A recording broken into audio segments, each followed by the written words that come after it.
सो hi everyone, आज हम पढ़ने वाले हैं क्लासिफिकेशन ऑफ फंजाई में फाइकोमाइसिटीज के बारे में।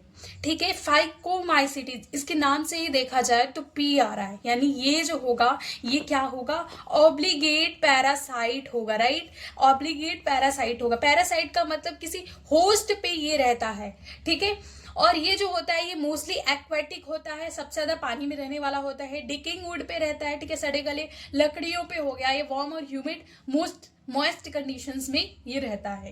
ठीक है, और ये जो होता है ये सिनोसिटिक एंड असेप्टेड होता है। इसका मतलब समझते हैं, जैसे यहाँ पे सिनोसिटिक का मतलब होता है मल्टी न्यूक्लिएटेड कंडीशंस। ठीक है, अगर मैंने कुछ ऐसे इन दोनों के बीच में सेप्टा प्रेजेंट कर दिया तो ये मल्टी न्यूक्लिएटेड नहीं कहलाएगा, ये अलग अलग हो जाएगा। बट यहाँ पे हाँ, कोई भी सेप्टा नहीं प्रेजेंट है और यहाँ पे मल्टी न्यूक्लिएटेड है, यानी हम इसको क्या बोल सकते हैं, सिनोसिटिक, और क्या बोल सकते हैं, असेप्टेड बोल सकते हैं। ठीक है, अगर हम इसके रिप्रोडक्शंस की बात करें तो वेजिटेटिव में ये फ्रैगमेंटेशंस करता है। ठीक है, असेक्सुअल में यहाँ पे जूस्पोर जो होता है वो होता है मोटाइल। ठीक है, जूस्पोर जो बनाता है वो मोटाइल होता है, और अप्लानोस्पोर जो होता है वो नॉन मोटाइल होता है। राइट, नॉन मोटाइल होता है, याद रखना। यहाँ पे असेक्सुअल में जूस्पोर और अप्लानो स्पोर। सेक्सुअल्स की बात करें तो यहाँ पे ये जो हाइफे है इसको बोलते हैं हाइफे। पूरा अगर मिल गया माइसिलियम, बट यहाँ पे एक नेटवर्क को बोलते हैं हाइफे।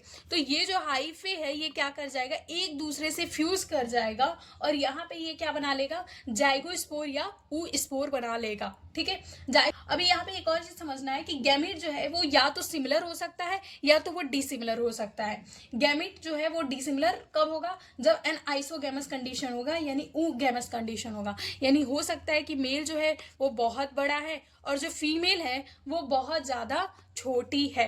ठीक है, इसको इस कंडीशन को हम क्या बोलेंगे, एन आइसोगैमस, यानी डिसिमिलर है। और अगर आइसोगैमस है तब तो सिमिलर हो जाएगा। ठीक है, तो ये था हमारा क्या पूरा फाइकोमाइसिटीज। बट इसके एग्जांपल्स की बात करते हैं, अब लास्ट है। ठीक है, रैंप, इसके एग्जाम्पल को हम रैंप से याद रखेंगे, हमेशा याद रखना। पी का मतलब यहाँ पे समझ जाना फाइकोमाइसिटीज के एग्जाम्पल हैं। ठीक है, फाइकोमाइसिटीज के एग्जाम्पल्स हैं बिल्कुल। आर का मतलब होता है राइजोपस, क्या होता है, राइजोपस। और ए का मतलब होता है एल्ब्यूगो, ये तो नाम सुने होंगे।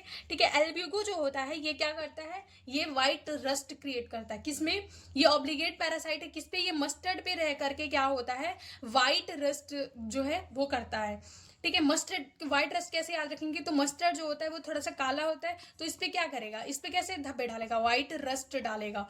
ठीक है, और एम जो होता है यहाँ पे म्यूकर होता है, एम का मतलब है म्यूकर। तो इस तरीके से एग्जांपल्स को याद रखना। और एक और एग्जांपल लेते हैं।